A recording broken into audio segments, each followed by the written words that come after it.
Hello Mark, this is Tim, freshman, SO441006, and now I will read the article delivered by Martin Pistorius, How My Mind Came Back to Life, and No One Knew.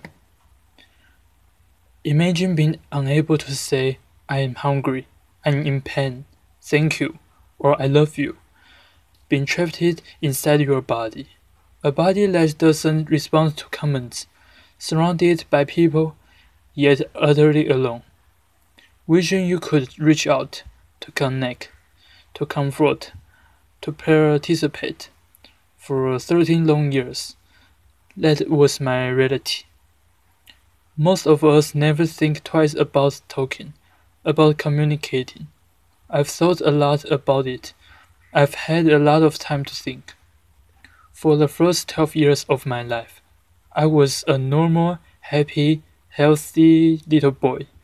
Then everything changed. I contracted a brain infection. The doctors weren't sure what it was, but they treated me the best they could. However, I progressively got worse. Eventually, I lost my ability to control my movements, make eye contact, and finally, my ability to speak. While in hospital, I desperately wanted to go home. I said to my mother, "When home?" Those were the last words I've ever spoke with my own voice. I would eventually fail every test for mental awareness. My parents were told I was as good as not there, a vegetable, having the intelligence of a 3-month-old baby. They were told to make me home and try to keep me comfortable until I died.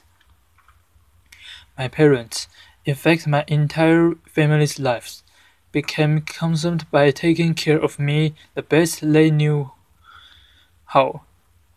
Their friends drifted away. 1 year turned to two, two turned to three. It seemed like the person I once was began to disappear. Lego blocks and electronic circuits I had loved as a boy were put away. I had been moved out of my bedroom into another more practical one. I had become a ghost, a faded memory of a boy people once knew and loved. Meanwhile, my mind began knitting itself back in together. Gradually, my awareness started to return, but no one realized that I had come back to life. I was aware of everything, just like any normal person. I could see and understand everything, but I couldn't find a way to let anybody know. My personality was entangled within a seemingly silent boy, a vibrant mind hidden in plain sight within a chrysalis. The stark reality hit me that I was going to spend the rest of my life locked inside myself, totally alone. I was trapped with only my thoughts for company. I would never be rescued. No one would ever show me tenderness. I would never talk to a friend. No one would ever love me. I had no dreams, no hope, nothing to talk forward to, nothing to look forward to. Well, nothing pleasant. I lived in fear and, to put it bluntly, was waiting for death to finally release me, expecting to die alone, all alone in a care home. I don't know if it's truly possible to express in words what it's like not to be able to communicate. Your personality appears to vanish into a heavy fog, and all of your emotions and desires are constricted, stifled and muted within you. For me, the worst was the feeling of utter powerlessness. I simply existed. It's a very dark place to find yourself because, in a sense, you have vanished. Other people controlled every aspect of my life. They decided what I ate and when. Whether I was laid on my side or strapped into my wheelchair, I often spent my days positioned in front of the TV watching Barney, Barney reruns. I think because Barney is so happy and jolly, and I absolutely wasn't. It made it so much worse. I was completely powerless to change anything in my life or people's perceptions of me. I was a silent, invisible observer of how people behaved when they thought no one was watching. Unfortunately, I wasn't alone. I wasn't only an observer. With no way to communicate, I became the perfect victim, a defenseless object, seemingly devoid of feelings that people used to play out their darkest desires.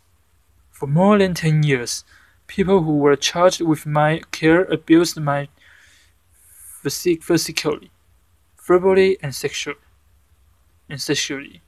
despite what they thought I did feel.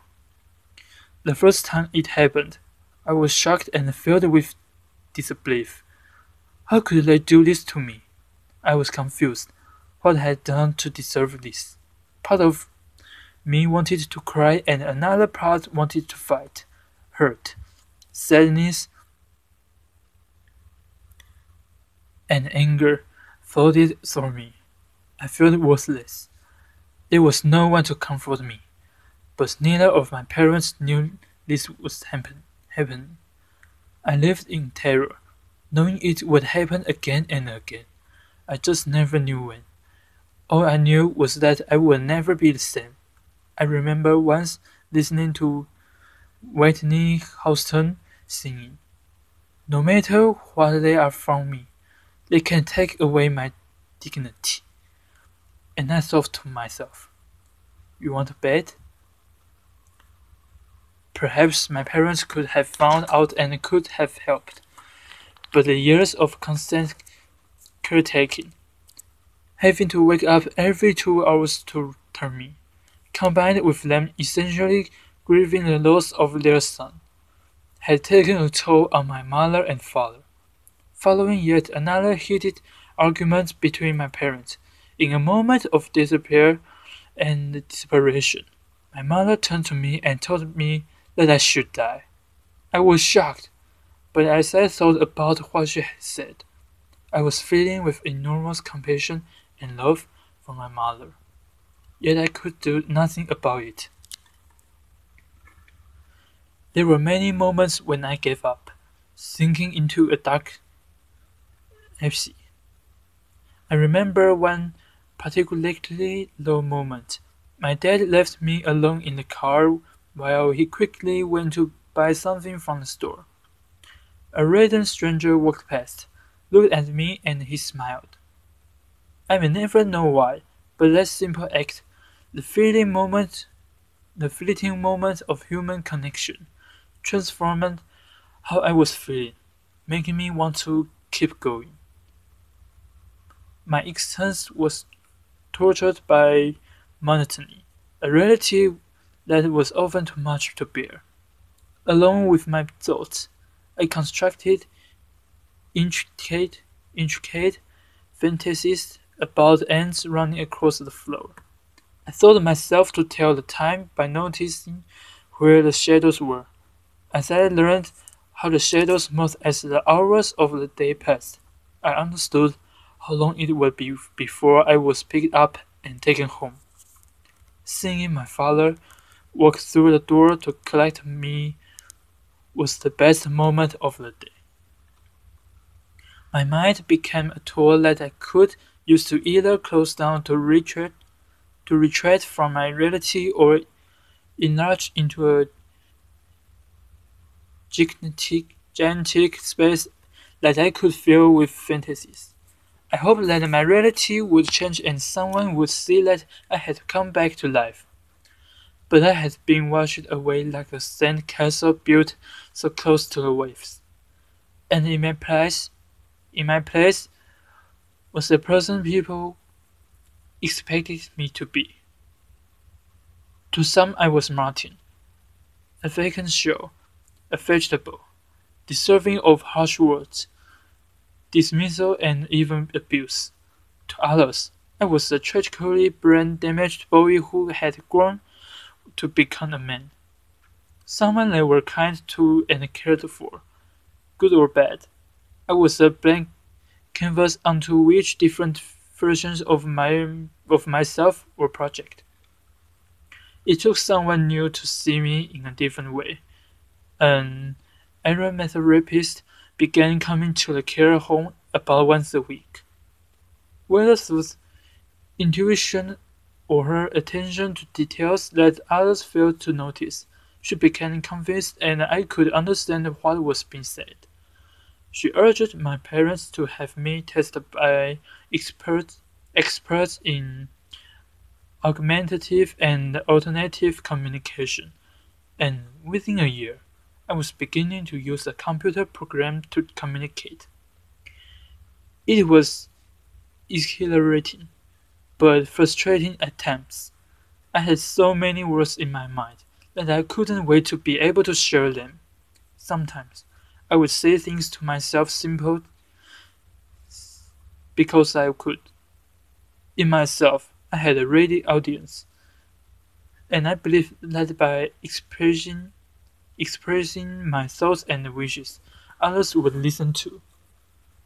But as I began to communicate more, I realized that it was in fact only just the beginning of creating a new voice of myself for myself. I was thrust into a world I didn't quite know how to function in. I stopped going to the care home and managed to get my first job making photocopies. As simple as this may sound, it was amazing. My new world was really exciting but often quite overwhelming and frightening. I was like a man-child, and as liberating as it often was, I struggled.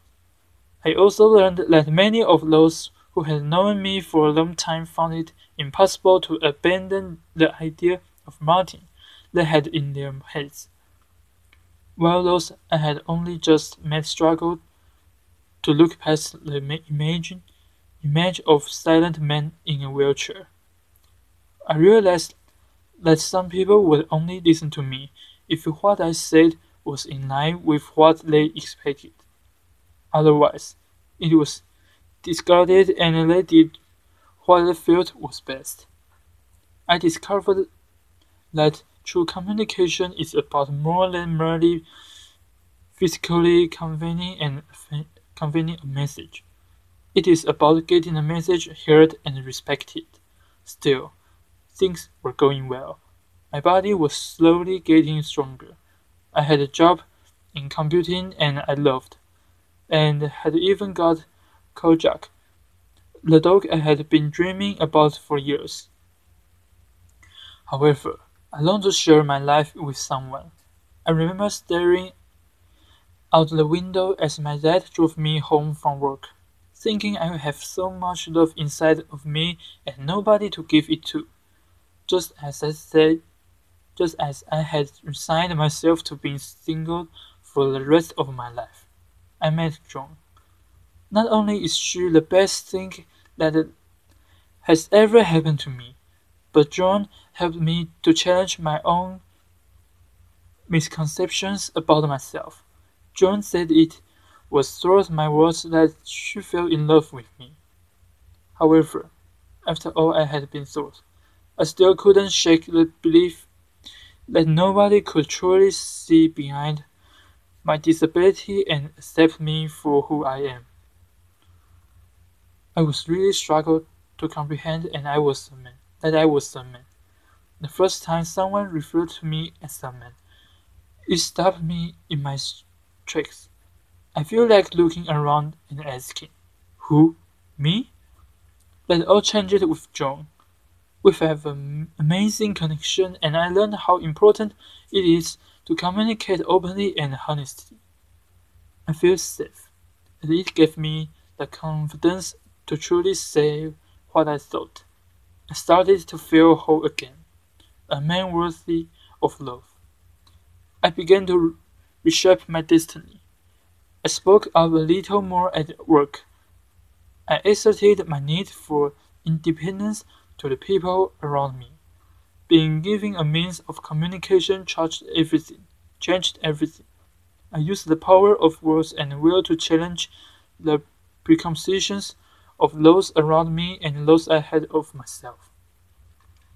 Communication is what makes us human, enabling us to connect to the deepest level with those around us, telling our own stories, expressing wants, needs, and desires, or hearing those of others by really listening.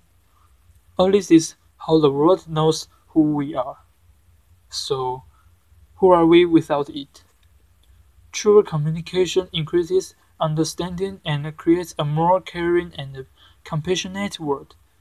Once I was perceived to be an inanimate object, a mindless vision of a boy in a wheelchair. Today, I'm so much more: a husband, a son, a friend, a brother, a business owner, a first-class honors graduate, an amateur photographer. It is my ability to communicate that has given me all this. We are taught that actions speak louder than words, but I wonder, do they? Our words, however we communicate them, are just as powerful. Whether we speak the words with our own voices, type them with our eyes, or communicate them nonverbally to someone who speaks them to us, words are among our most powerful tools. I have come to you through a terrible darkness, pulled from it by carrying souls and by language itself. The act of you listening to me today brings me farther into the light. We are shining here together.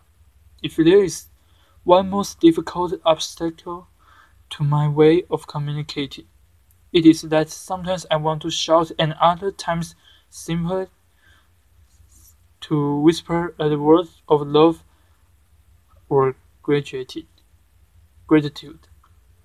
It all sounds the same, but if you will, please imagine this next to us as warmly as you can. Thank you.